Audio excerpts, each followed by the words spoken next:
स्वर्गीय अशोक कुमार झांझोट की चतुर्थ पुण्य स्मृति पर वाल्मीकि रथ यानी कि शव वाहन का समाज को समर्पण उज्जैन में उठाया गया। जब स्वर्गीय अशोक कुमार झांझोट की चतुर्थ पुण्य स्मृति पर उनके पुत्र राजकुमार झांझोट एवं परिवार ने रथ यानी कि शव हिंदू समाज को समर्पित किया। मेरे पिता स्वर्गीय अशोक कुमार झांझोट हमेशा समाज की सेवा एवं जरूरतमंद लोगों की मदद के लिए तत्पर रहते थे। उनकी पुण्य स्मृति में हम भी समाज के लिए कुछ करना चाहते थे जो मानवता की सेवा के प्रति हमारी प्रतिबद्धता को दर्शाए। उन्होंने आगे कहा, वाल्मीकि रथ का समाज को समर्पण करना हमारे लिए गर्व की बात है। यह न केवल हमारे पिता की पुण्य स्मृति को जीवंत रखेगा बल्कि समाज के लिए भी एक महत्वपूर्ण सेवा प्रदान करेगा। कार्यक्रम में उज्जैन के समस्त वाल्मीकि समाज पदाधिकारी एवं संगठन, शिवसेना, गौ रक्षा न्यास, हिंदू टाइगर फोर्स, धर्मवीर बजरंग दल संगठन, वहीं अन्य समाज सेवी संगठनों के पदाधिकारी व कार्यकर्ता भी मौजूद रहे। इस अवसर पर इंदौर से समाज सेवी एवं कार्यकर्ता भी विशेष रूप से यहाँ पर पधारे। राजकुमार झांझोट ने कहा, हमें उम्मीद है कि यह वाल्मीकि रथ समाज के लिए एक महत्वपूर्ण संसाधन पुण्य स्मृति को जीवंत रखने का अवसर प्रदान करेगा। वाल्मीकि रथ को समाज के नाम समर्पित समय संपूर्ण उपस्थिति जन समूह भावुक हो गया। हरी झंडी दिखाकर इसे औपचारिक रूप से समाज को सौंपा गया। झांझोट यह पहल आने वाली पीढ़ियों को समाज सेवा की प्रेरणा देती रहेगी और हमें अपने समाज के प्रति अपनी जिम्मेदारी को पूरा करने का अवसर भी प्रदान करेगी। में हमारे लाडले राजकुमार जी झांझोट जी ने जो इतना बढ़िया काम करा है कि उनकी स्मृति में एक अंतिम यात्रा का जो व्यवस्था जो शहर में रहती है वो वाहन आज शहर में उनकी तरफ से संचालित होगा।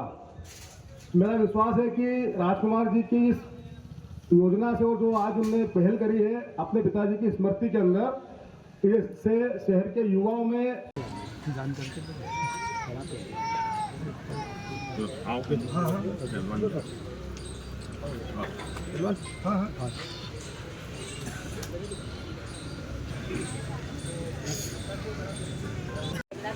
भालू भैया झांझोट इनने बहुत अच्छा कार्य उज्जैन शहर के लिए, समाज के लिए, जो मुक्ति वाहन ऐसी जो वाहन है जो हर व्यक्ति को जरूरत पड़ती है और उनकी स्मृति में ये काम करने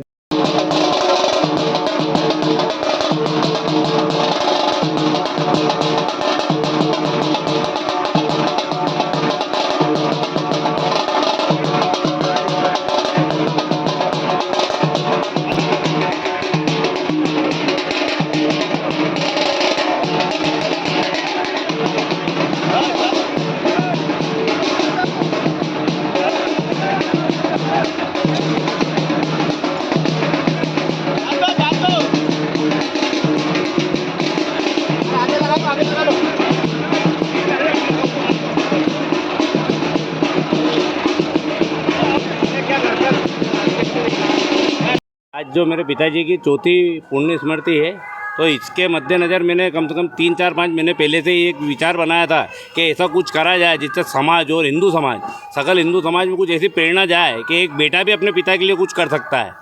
हमेशा पिता ही बच्चों के लिए आदर्श बने रहे और आज भी आदर्श बने रहेंगे, पर कुछ ऐसा है कि पिता के जाने के बाद बच्चा कुछ ऐसा करे कि ताकि हर समाज में एक मैसेज जाए कि आज अकेला भी कोई आदमी कुछ कर सकता है। ऐसा नहीं है कि अपने साथ परिवार या सबका सहयोग हो, अकेला भी आदमी वो कर सकता है जो सब कर सकते हैं। सब मिलके भी नहीं कर पाते। अधिकतर लोग क्या करते हैं, एक दूसरे की टांग खींचने में लगे रहते हैं कि भैया ये करेंगे तो वो होएगा, वो करेंगे तो वो होएगा। इसलिए स्वयं की इच्छा से मैंने मेरे पिताजी की राय थी कि कुछ ऐसा करना जो समाज में एक अच्छा संदेश और एक आने वाले समय में प्रेरणा बने, क्योंकि ये कलयुग चल रहा है। यहाँ माता पिता बहन बेटी ये किसी का भी अब आदर के प्रति बिल्कुल परे हो गया देश।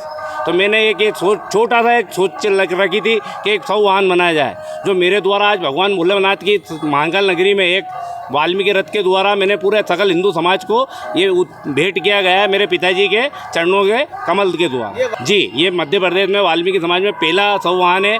और मैं तो एक ही बात जानता हूँ कि वाल्मीकि समाज भी इस स्तर पे है कि वो कुछ भी कर सकता है, पर ना जाने क्यों एक दूसरे की टांग खींचने में हमारी समाज लगी रहती है। अगर ये समाज, सकल हिंदू समाज मिलके कुछ भी करे तो वाल्मीकि समाज भी अपने आप में बहुत बड़ी शक्ति है। क्योंकि स्वच्छ भारत अभियान जब भी चला है बिना वाल्मीकि समाज के नहीं चला है। आज अगर भारत स्वच्छ है तो वो वाल्मीकि समाज है। तो वाल्मीकि समाज है तो फिर वाल्मीकि समाज को अपने आप में एक ऐसी शक्ति बना के रखना चाहिए तो उनके पद चिन्ह के आगे सभी लोग नतमस्तक भी रहे और उनका सम्मान भी करें। जय श्री राम।